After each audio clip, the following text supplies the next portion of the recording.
The Galaxy S26 Ultra isn't just another phone leak.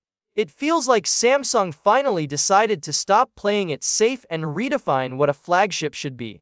We're talking about slimmer designs, smarter engineering choices, massive battery whispers, and camera upgrades that could actually shake up the market. Welcome back, viewers. Sam here. Like, share, and subscribe for more. Starting with the basics, Samsung seems ready to break its long-standing 5,000 mAh ceiling. Reports hint at a 5200 mAh battery on the Ultra, which could make it the most enduring mainstream Galaxy in years. Combine that with a lighter, thinner frame, 214 grams for the Ultra, 7.9 mm thick, and suddenly the S26 Ultra looks like a powerhouse you can comfortably carry all day. Even lighter than the iPhone 17 Pro Max, which is a solid flex from Samsung. Leaks suggest the regular Galaxy S26 will start at 300 mAh with a 5112 camera combo, 45-watt charging and 12GB RAM at $799, giving buyers a balanced, affordable entry into the new lineup.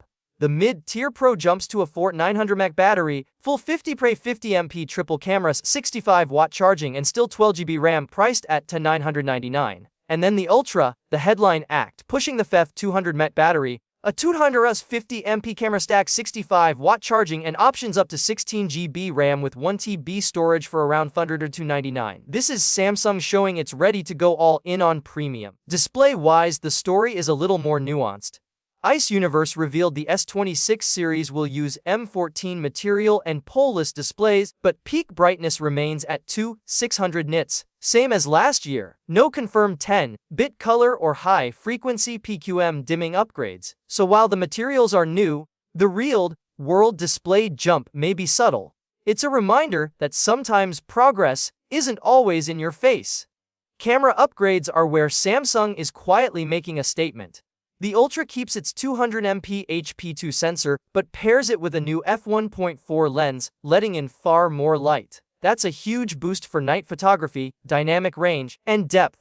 Potentially the biggest low-light improvement since the S22 Ultra. Selfies also get a wider 85-degree field of view, making group shots easier and more natural without distorting faces.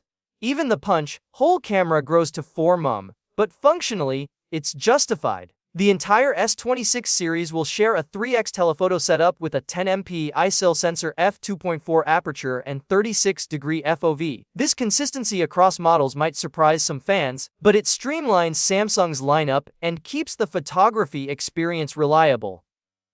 Performance is where Samsung flexes again. LPDDR4X RAM running at 10.7 GB allows the Ultra to handle multi-frame HDR RAD processing, AI enhancements, and 8K recording with minimal lag and improved thermal stability. That bandwidth boost alone could make a noticeable difference in how smooth camera features feel compared to last year.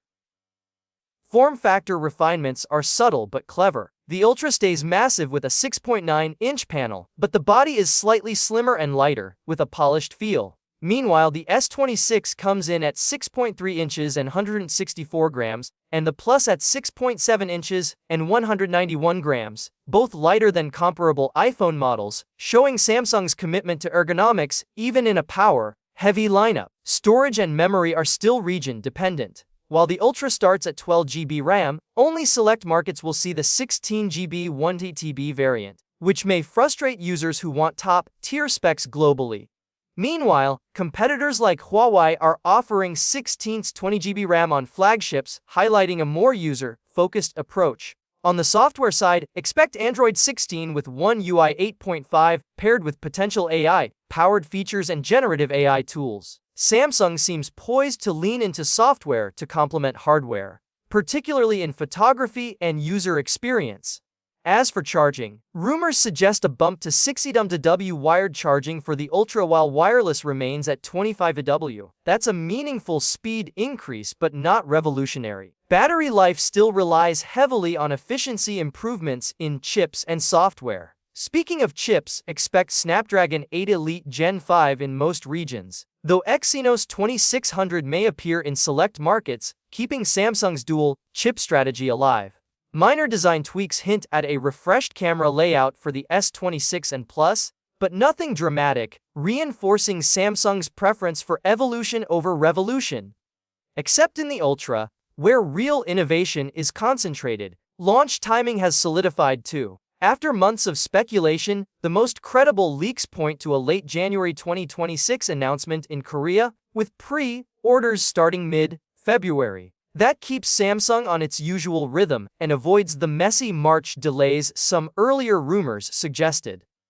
The Edge variant is another question mark. Some insiders believe it's delayed or quietly cancelled, showing Samsung's willingness to experiment without committing fully until demand proves itself. In short, the Galaxy S26 Ultra promises to combine slimmer, lighter hardware with massive battery, refined cameras, and a user-conscious AI push. But it's not flawless. Display improvements are modest. High-end RAM may be region-locked and wired charging, while faster is still catching up to some competitors.